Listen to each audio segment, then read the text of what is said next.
अस्सलामुअलैकुम। Programme night addition में हम आपको खुशामदीद कहते हैं। नाजरीन, अगरचे कहा गया कि शंघाई ताउन तंजीम के इजलास तक आइनी तरमीम को तब तक नहीं होंगी, लेकिन गुज़श्ता कई दिनों की तरह आज की भी सबसे बड़ी ख़बर यही है, यही चल रहा है। हुकूमत के जो लोग हैं वो इसी पर बात कर रहे हैं आइनी तरमीम को लेकर। कौमी असम्बली की कमेटी में आइनी तरमीम पर डेडलॉक की भी बात हो रही है, लेकिन दूसरी तरफ कहा जा रहा है कि जो मुसवदा पाकिस्तान पीपल्स पार्टी ने शेयर किया है वो हुकूमत के लिए काबिल कबूल है। अगरचे शंघाई समिट के लिए बैनुल-अक़वामी जो मेहमान है वो पाकिस्तान आ चुके हैं, कुछ आ रहे हैं, लेकिन हुकूमत जो है 14 सितंबर की तरह बड़ी उज्जलत में लग रही है। उधर आज जिस वक्त शंघाई तंजीम के लिए तैयारियों को एक तरफ हतमी शक्ल दी जा रही है, एंड उसी वक्त कौमी असम्बली की कमेटी में मतनाज़े आइनी तरमीम के मुसवदे पर बहस भी हो रही है, मुलाकातें भी हो रही हैं।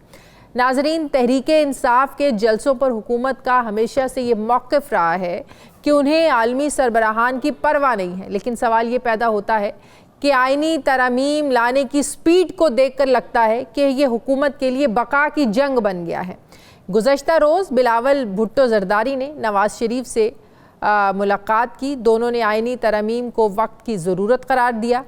आज होने वाली कमेटी की मीटिंग में मुसवदा भी पेश किया गया, लेकिन पीटीआई और जेयूआई ने अपने अपने मुसवदे लाने की बजाय मुशावरत के लिए वक्त मांगा है। मौलाना का हतमी मुसवदा तो सामने नहीं आया, लेकिन जो बताया जा रहा है कि वो एक अलग आइनी अदालत की बजाय आइनी बेंच बनाने पर राज़ी हैं, यानी सुप्रीम कोर्ट के अंदर ही एक बेंच जिसके ख़िलाफ़ अपील भी हो सके। ये चाह रही है मौलाना की जमात। याद रहे कि 25 अक्टूबर को मौजूदा चीफ जस्टिस काजी फ़ायज़ ईसा रिटायर्ड हो रहे हैं और इस आइनी तरमीम को उनके रुकने के साथ जोड़ा जा रहा है, चाहे वो नई अदालत के चीफ जस्टिस ही क्यों ना बन जाए। क्या कहीं हुकूमत को ये ख़तरा तो नहीं कि आइंदा चीफ जस्टिस ने अपना ओहदा संभाल लिया जो जस्टिस मंसूर अली शाह ने, तो इन तरमीम को लाने में वो रुकावट बन सकते हैं। आइनी तरमीम पर पाकिस्तान पीपल्स पार्टी का भी मुसवदा सामने आया है। मुसवदे में आइन के आर्टिकल 175A और 199 में तरमीम की जो है वो तजवीज़ दी गई हैं। आइनी अदालत को लेकर जो पाकिस्तान पीपल्स पार्टी है वो किसी भी सूरत अपने जो मौक़िफ़ है उसको उसमें पीछे हटने से तैयार नहीं है। इसके अलावा 19वीं तरमीम के हवाले से जो बात करते हैं कि जो जुडिशल रिफॉर्म्स के हवाले से जो पार्लियामेंट से उनके इख्तियारात वापस उनसे लिए गए थे वो पार्लियामेंट को वापस किए जाएं। ये पाकिस्तान पीपल्स पार्टी जो है वो बात कर रही है और इससे भी पाकिस्तान पीपल्स पार्टी पीछे हटने को तैयार नहीं है। इसी पर मैं बात करूँगी। नाज़रीन, मुझे ज्वाइन कर रहे हैं मुस्लिम लीग नून के रहनुमा हैं सेनेटर जावेद अब्बासी साहब। अस्सलाम वालेकुम। बहुत बहुत शुक्रिया जावेद अब्बासी साहब आपका। जावेद अब्बासी साहब, हम देख रहे हैं कि पिछले कुछ 2-4 रोज़ से इन मुलाकातों में इतनी तेज़ी आ गई है। एक तरफ हम हुकूमत से सुनते हैं, वो कहते हैं कि ये समिट हो जाए, इंटरनेशनल ज़ाहिर है हेड ऑफ़ स्टेट्स आ रहे हैं, इस तरह के जो शंघाई ताउन तंजीम के बाद हम ये काम करेंगे, लेकिन दूसरी तरफ देख रहे हैं जिस तरह मौलाना से मुलाकातें हो रही हैं, बिलावल चल कर जाते हैं नवाज़ शरीफ साहब के पास, बिलावल साहब की मुलाकातें होती हैं मौलाना फजलुर रहमान के पास साथ जाकर। तो आपको क्या लगता है कि हुकूमत इतनी उजलत में क्यों है?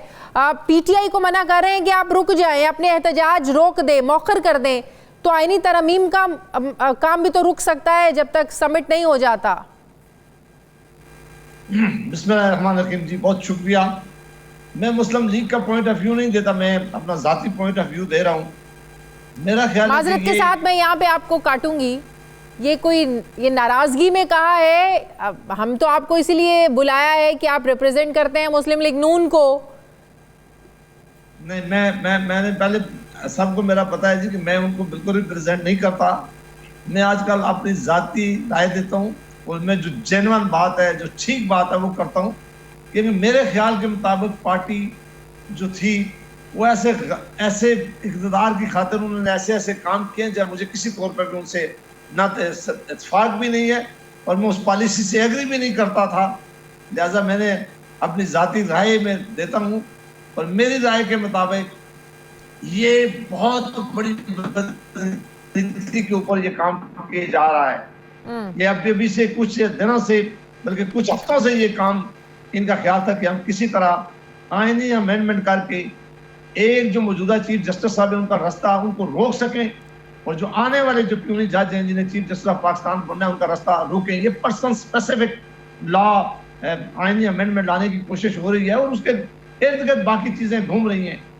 ये बड़ी बदकिस्मती है, ये बड़ी ज्यादती है, ये बहुत ही मुजरमाना हरकत है मेरी नजर में कि अगर आप अपनी मर्जी का चीफ जस्टिस रखें, अपनी मर्जी की अदालत बनाएं, अपनी मर्जी के जजेस रखें, अपनी मर्जी के फैसले करवाएं और आप लेकिन दोनों पार्टीज कहती हैं 2006 में जब चार्टर ऑफ डेमोक्रेसी हुआ था तो उसमें ये तय हुआ था कि आईनी अदालत बनेगी। ये नून लीग भी बात करती है, पाकिस्तान पीपल्स पार्टी भी बात करती है। जब नवाज शरीफ साहब से मिलने गए बिलावल भुट्टो जरदारी साहब तो बड़ा अप्रिशिएट किया नवाज शरीफ साहब ने कि हमें तो ये बड़ा अरसा पहले कर लेना चाहिए था।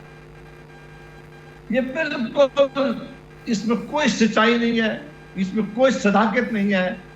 सीओडी कब साइन हुआ था और उसके बाद कितनी हुकूमतें रही हैं, पीपल्स पार्टी भी इक़्तिदार में रही है, मुस्लिम लीग भी इक़्तिदार में रही है, कभी इन्होंने नाम नहीं लिया, कभी किसी मीटिंग में इन्होंने बात नहीं की, कभी किसी हाउस में इसमें बात नहीं की।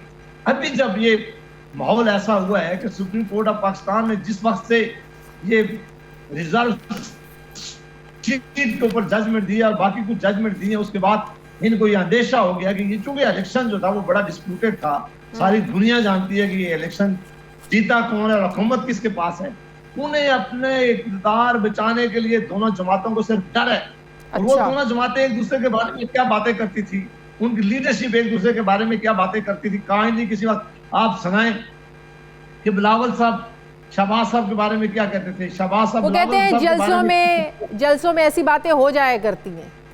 नहीं, जलसों में नहीं की, आप उनके इंटरव्यूज दिखाएं। अब सिर्फ ये एक मामले के लिए इकट्ठे हो गए हैं या इकट्ठे किए गए हैं या किसी ने कहा कि आप दोनों इकट्ठे होकर ये कंपेन करें कि आपने सुप्रीम कोर्ट ऑफ पाकिस्तान के अंदर एक मुसलमा असूल मरतब हो गया था। पहले ये जजमेंट में आया था सजाद अली शाह केस में और बाद में ये जो 80th अमेंडमेंट में हुई थी उसमें ये डाल दिया गया था कि जो सीनियर मोस्ट जज होगा सुप्रीम कोर्ट ऑफ पाकिस्तान का, जिसको प्यूनी जज भी कहते हैं, वो बनेगा chief justice of Pakistan.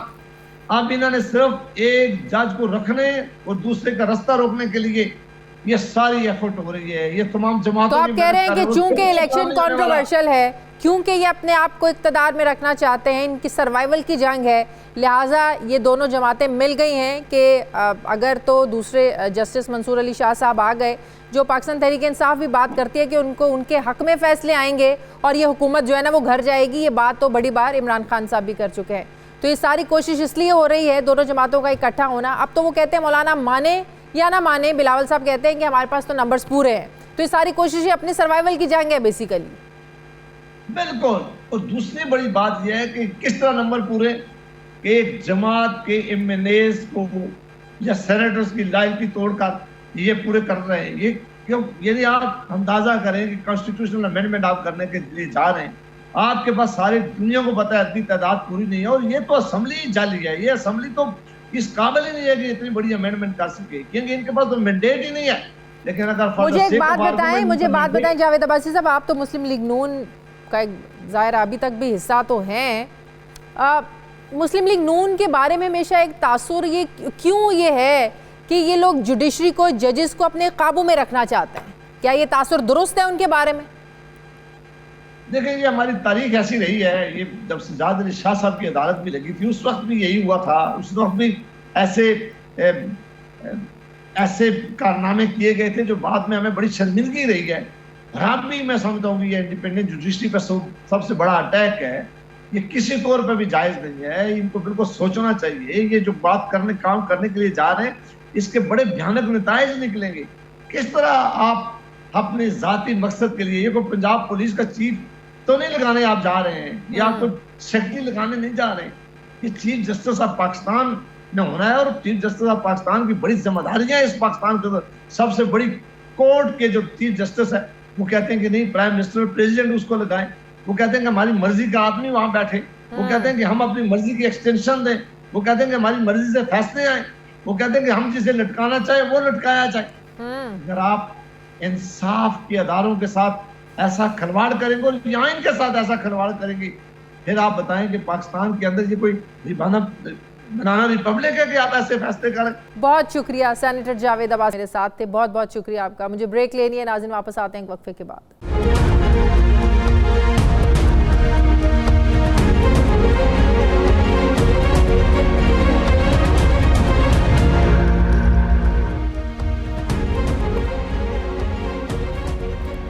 Break के बाद एक बार फिर से आपको खुशामदीद कहते हैं नाजरीन। मुस्लिम लीग नवाज़ की 14 सितंबर की नाकामी के बाद से पाकिस्तान पीपल्स पार्टी ने जो मतनाज़ आइनी तरमीम की ज़िम्मेदारी है इसको उठा रखा है। एन उसी वक्त से पाकिस्तान पीपल्स पार्टी के मौक़िफ़ में तब्दीली भी हम देखते हैं। पीपल्स पार्टी एक तरफ कहती है, बिलावल साहब ने कुछ दिन पहले ये बात कही थी कि 25 अक्टूबर से पहले आइनी तरमीम लाना ज़रूरी है, 25 अक्टूबर तक आइनी तरमीम। लेकिन बाद में उन्होंने कहा कि 25 अक्टूबर तक आइनी तरमीम ज़रूरी हैं, न मजबूरी हैं।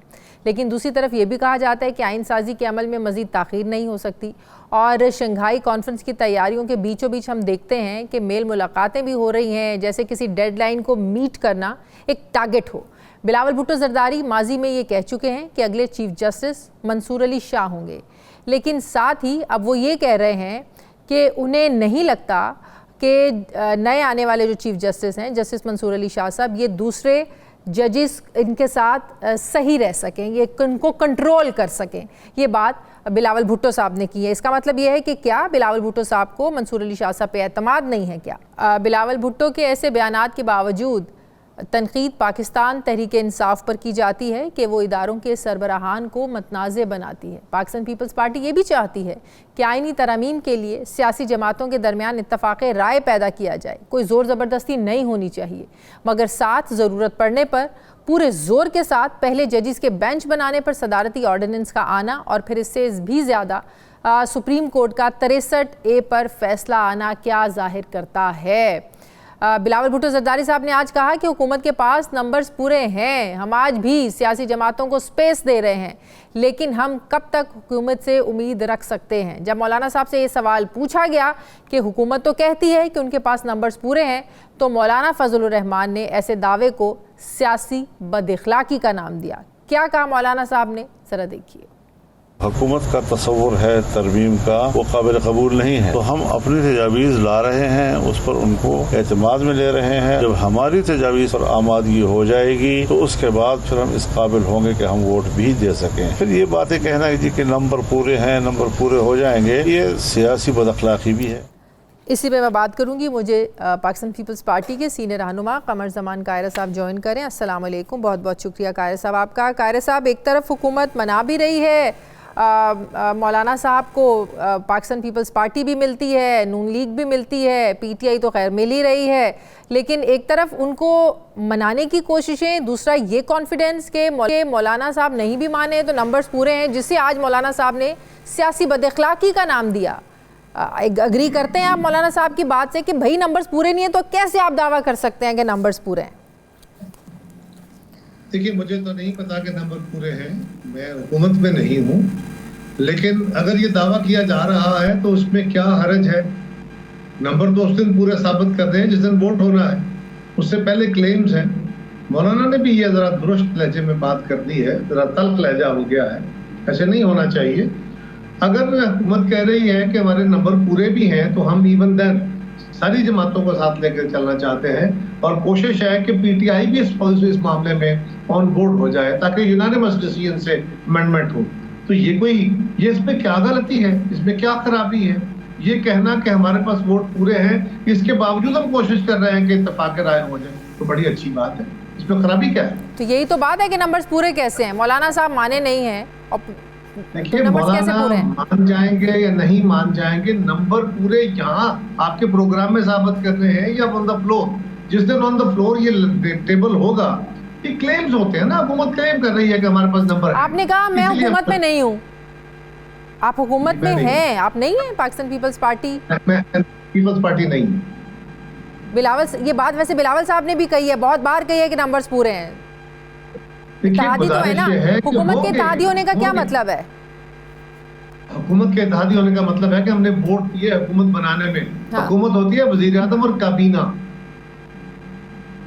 हम पार्लियामान में हुकूमत का सपोर्ट कर रहे हैं, लेकिन उनकी सारी पॉलिसीज को भी सपोर्ट कर रहे हैं। एग्जेक्टिव अथॉरिटी का हिस्सा नहीं है, ये समझने की कोशिश कीजिए।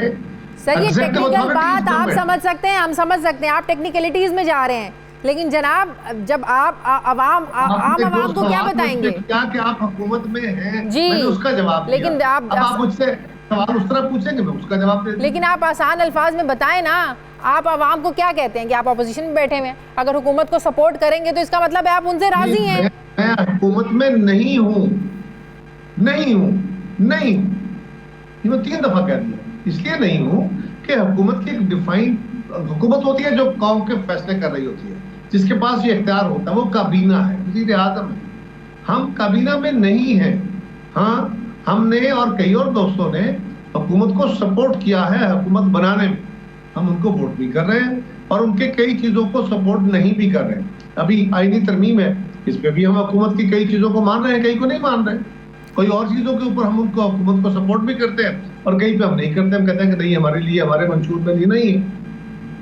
लेकिन आप हमेशा ये प्रोग्राम में आकर बात करते हैं, लेकिन पीपल्स पार्टी के दूसरे लोगों ने तो कभी इस तरह की बात नहीं की। या तो आप ये अपनी जाती राय बता रहे हैं, क्या ये आपकी जाती राय है कि आप हुकूमत में नहीं है? पाकिस्तान पीपल्स पार्टी तो अपने आप को कहती है कि भाई हम हुकूमत में हैं। अच्छा, ये प्रोग्राम के अंदर इस तरह मैं आपको ज्यादा जोर से बातें करूं, ये मुनासिब नहीं होगा। मैं सिर्फ ये गुजारिश कर रहा हूं कि आपने मुझसे सवाल किया आप हुकूमत में हैं, मैंने कहा मैं हुकूमत में नहीं हूं और मैं फिर कह रहा हूं नहीं हूं। इसलिए नहीं हूं, हमें यही लगता है कि आप हुकूमत में हैं। आपके लगने से हुकूमत में नहीं होना, प्लीज, आपके लगने से हुकूमत में नहीं होना। हुकूमत में होना होता है कि आप कौम के फैसले कर रहे हैं कि नहीं। अपोजिशन भी हुकूमत के कई बिलों तो आईनी तरमीम इज व्हाट? आईनी तरमीम क्या है? आप तो ये हुकूमत, ये अवाम के लिए नहीं है। हम क्यों आके हमें बताते हैं कि ये अवाम के मफाद के लिए, अवाम के लिए फैसले करने जा रहे हैं हम? अगर अवाम के लिए आप लोग फैसले करने जा रहे हैं, आईनी तरमीम करवानी है, दिन रात मौलाना साहब को मनाने जा रहे हैं, कभी नवाज शरीफ साहब से मिलने जा रहे हैं, देन व्हाट इज दिस? देखिए, ये मुनासिब नहीं है। मेरा ख्याल है हम फिर किसी वक्त में इस बहस को रखें। नहीं सर, व्हाट इज दिस? काबिल एहतराम है। आप भी मेरे लिए काबिल नहीं सर, आप भी मेरे लिए काबिल एहतराम है सर, आप भी मुनासिब नहीं रहा। सर आप भी मेरे लिए काबिल एहतराम नहीं है सर। मेरा इख्तलाफ करना सर, ये मेरा हक है। नहीं रहा, मेरी गुजारिश सुन लीजिए, मुझे बोलने दीजिए जी प्लीज। मेरा लहजा मुनासिब नहीं रहा, आपका लहजा भी मुनासिब नहीं रहा। गुजारिश ये है, मैं एक बात कह रहा हूं, आपने मुझ पे सवाल किया कि हम हुकूमत है, मैंने कहा हम हुकूमत में नहीं है। हम पार्लियामान में हुकूमत को सपोर्ट कर रहे हैं, यस। हुकूमत एक डिफाइंड शय होती है, एक अथॉरिटी है जिसको हुकूमत कहा जाता है। ठीक है। सदर होना हुकूमत नहीं होता, सदर पार्लियामान का हिस्सा होता है। मैंने उस रंग में कहा, आप उस बात पे चिढ़ गई हैं कि मैंने क्यों कह दिया है। मैं अब सवाल कर लूं? आपकी इजाजत से मैं सवाल कर लूं? आपने अभी कहा कि हुकूमत वो होती है जो अवाम के लिए फैसले करती है, राइट?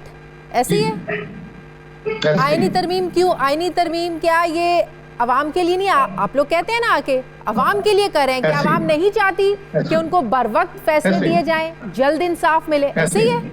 आप इसका हिस्सा हैं?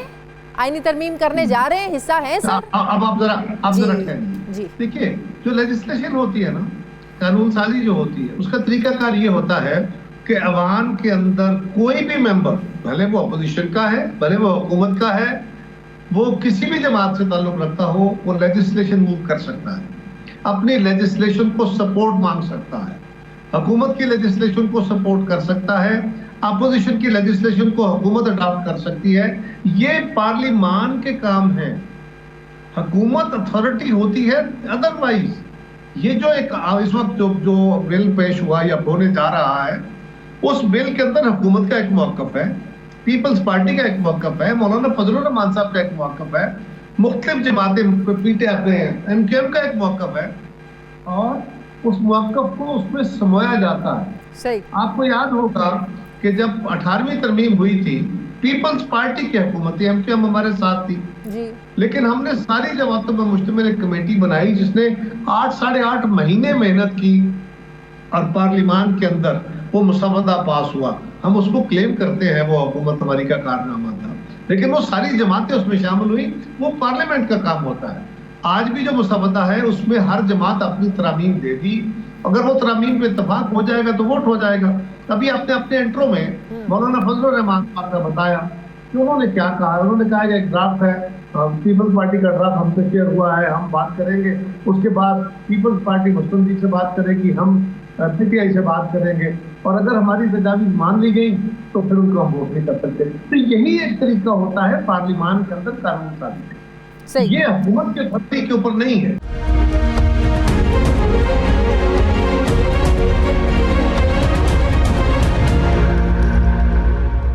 कायरा साहब, ये सोशल मीडिया पर जो आपके हवाले से चल रहा है कि ये कौन कैंपेन चला रहा है, आप तो इस दायरा इसकी तरदीद कर रहे हैं कि कायरा साहब ने पाकिस्तान तहरीक इंसाफ में शमूलियत का ऐलान कर दिया, असद कैसर साहब से मुलाकात भी हो गई, असद कैसर साहब ने शमूलियत की दावत काफ़ी पहले दी थी। ये मैं आपसे मनसूब बातें बता रही हूँ, आप हंस भी रहे हैं। पीपल्स पार्टी जमहूरियत की बात करना है, लेकिन जमहूरियत पाकिस्तान पीपल्स पार्टी में नहीं है।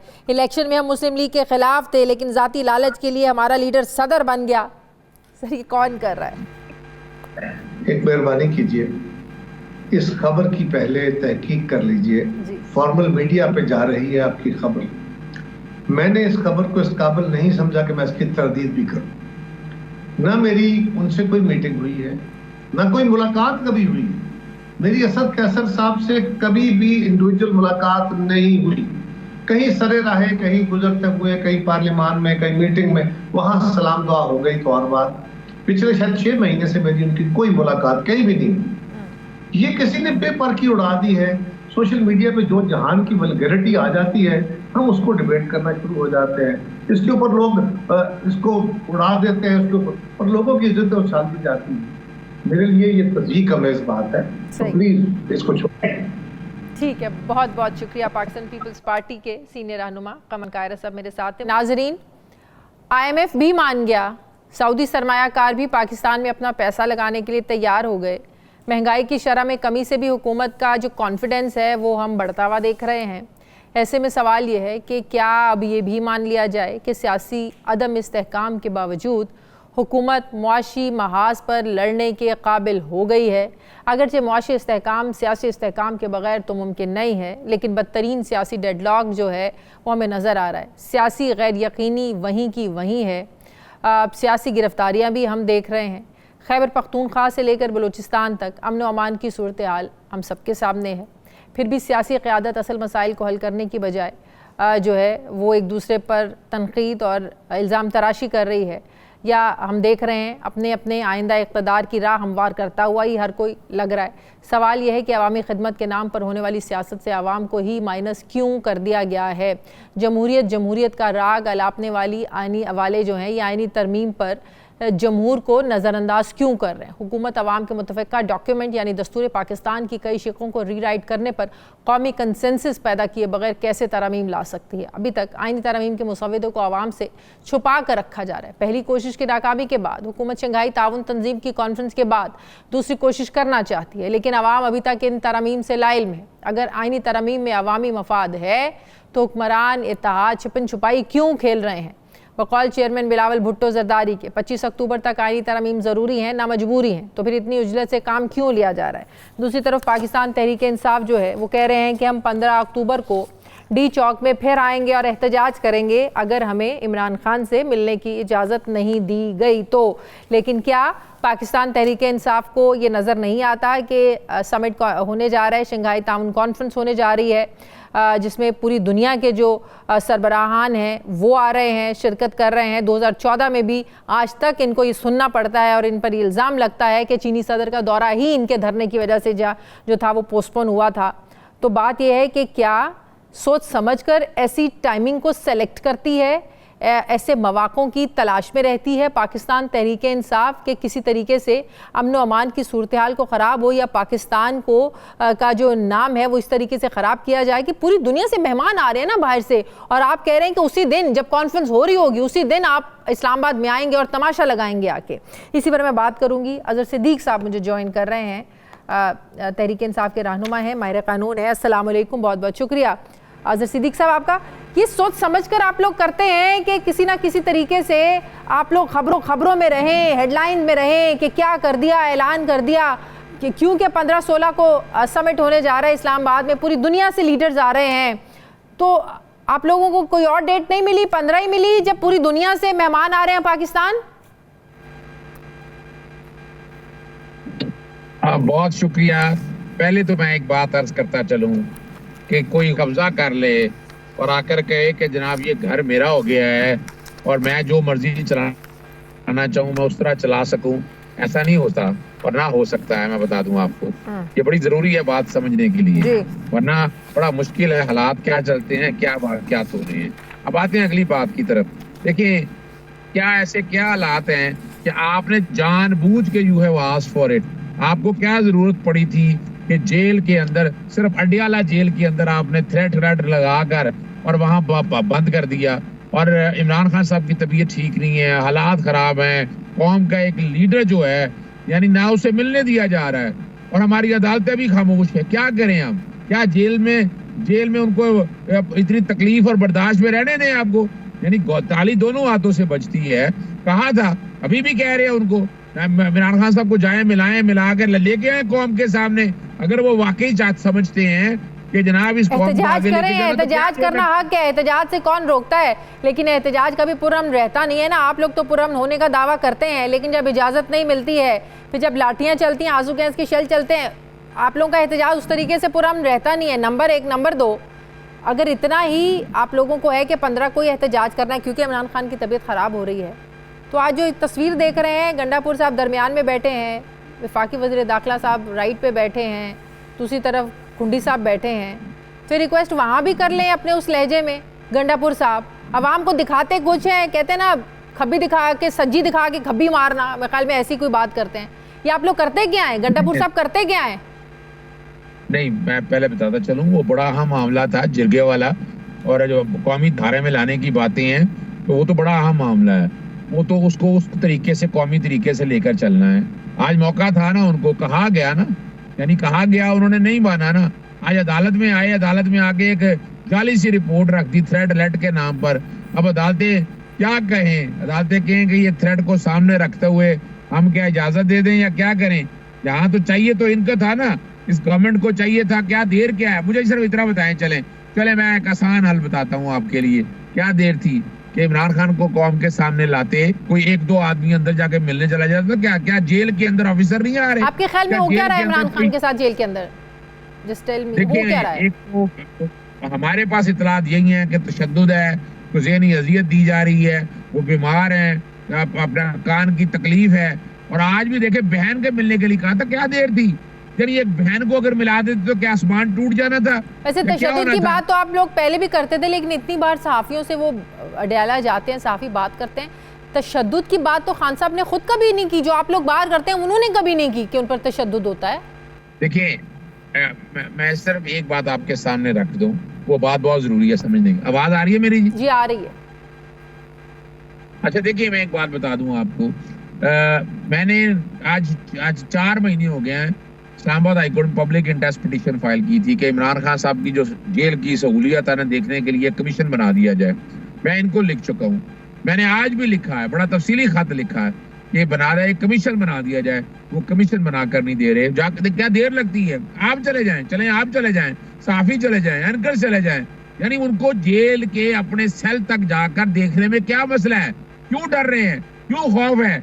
बजाय कि मैं अंदाजा लगाए, मैं पिछले तकरीबन 8-9 महीने जब से मैं यूके से आया हूँ, मेरी 4-5 मुलाकातें हुई हैं।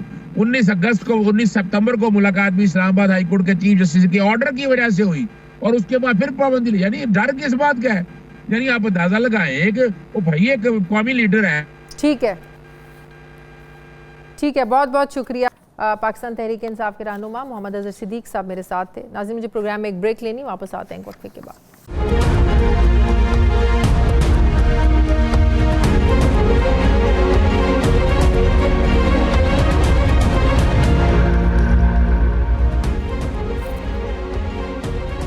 ब्रेक के बाद एक बार फिर से आपको खुशामदीद कहते हैं। नाजरीन, मुल्क में जारी बदतरीन पॉलिटिकल पोलराइजेशन में मुझे एक तस्वीर देखकर बड़ी ही खुशगवार हैरत सी हुई।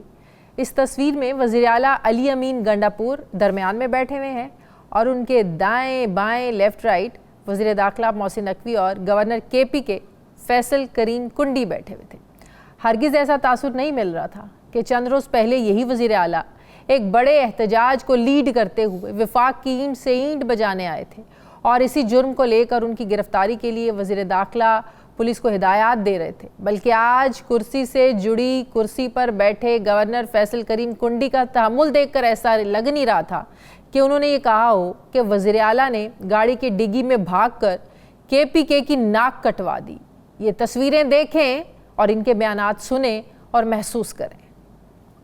ऑलरेडी इस्लामाबाद में 144 लगी हुई है। अगर कोई प्रोटेस्ट करेगा कल इस्लामाबाद में, पुलिस ने अपनी पूरी तैयारी की हुई है, हमने अपना पूरा अरेंजमेंट किया हुआ है। फिर इतना जरूर है कि कोई शिकवा ना करे। अब अगर कोई कल ये करेगा तो उनको भी मैं एडवांस बता रहा हूँ कि उनके लिए किसी किस्म की भी कोई नरमी तो ना करे। ये धमकियां डरना होता ना तो हम इस तरह फ्रंट पे ना किए नहीं होते। तुम्हें नायर कर देंगे, कर दो नायर, क्या होगा? मैं नहीं बताऊँ, में से कोई और होगा, झगड़े हो जाओ, फिर आऊंगा और फिर आऊंगा मजीद दब के आऊंगा। ना वो हमारी हिरासत में है, ना वो पाकिस्तान के किसी इदारे की हिरासत में है। जिस टाइम रेड अभी शुरू हो रहा था उस टाइम पे वो मेन दरवाजे से भाग गए थे।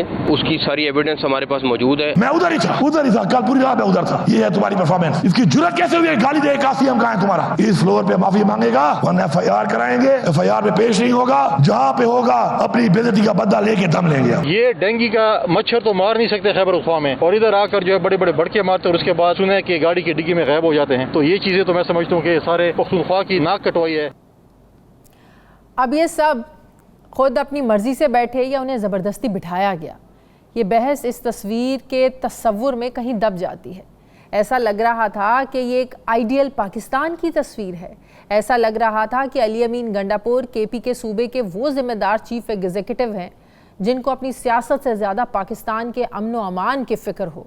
ऐसा लग रहा था कि जैसे हमारे सियासतदान इतने बाशऊर हैं कि उन्हें रियासत और सियासत की तफरीक का बखूबी इल्म है। ऐसा लग रहा था कि जैसे पाकिस्तान की इकाइयाँ और वफाक हरगिज़ अलग अलग नहीं और उन्हें कोई अलग कर भी नहीं सकता। तस्वीर को देखकर ऐसा लग रहा था कि जैसे मुल्क के ये हुकाम एक कलेक्टिवली एक दूसरे के साथ जुड़े हैं और जरगे में अमन व अमान का हल निकाल रहे हैं। ऐसा लग रहा था जैसे पाकिस्तान की बात आई तो कोई सियासी तकसीम है ही नहीं, हम सब एक हैं। तस्वीर से ऐसा लग रहा है कि जैसे इस मुल्क में एजिटेशन है, ना ही कोई एजिटेशन पैदा करने वालों को तस्वीर के ज़रिए एक स्ट्रॉन्ग मैसेज दिया जा रहा हो। ये सिर्फ एक तस्वीर नहीं बल्कि पाकिस्तान की वो शान है कि जिसमें कोई ज़ाती मफाद नहीं, सियासी दरार नहीं। तो सवाल वही है कि ये बैठे हैं, बिठाया गया है, क्या वाकई अमन के लिए बैठे हैं? लेकिन जो अमन और जो सुकून गंडापुर साहब के एहतजाज से जो 4 दिन इस्लामाबाद बंद रहा, लाहौर बंद रहा, क्या वो अमन ख़राब नहीं हुआ? क्या वो आम किसी बंदे की, लोगों की ज़िंदगी ख़राब नहीं हुई? तो किस अमन के लिए वहाँ बैठे हैं, इसी पर बात करूँगी। सीनियर सहाफ़ी तज्ज़ियाकार हफीज़ुल्लाह नियाज़ी साहब मुझे ज्वाइन कर रहे हैं। अस्सलाम वालेकुम, बहुत बहुत शुक्रिया हफीज़ुल्लाह नियाज़ी साहब आपका। हफीज़ुल्लाह नियाज़ी साहब, यकीनन वो तस्वीर आपने भी देखी होगी, वो बातें इनकी आपने भी सुनी होगी। सेंटर में बैठे हुए हैं गंडापुर साहब, एक साइड पे बैठे हुए हैं मोहसिन नकवी साहब, दूसरी तरफ बैठे हुए हैं फैसल करीम कुंडी साहब। आपको क्या लगता है, ये बैठे हैं या बिठाया गया इनको?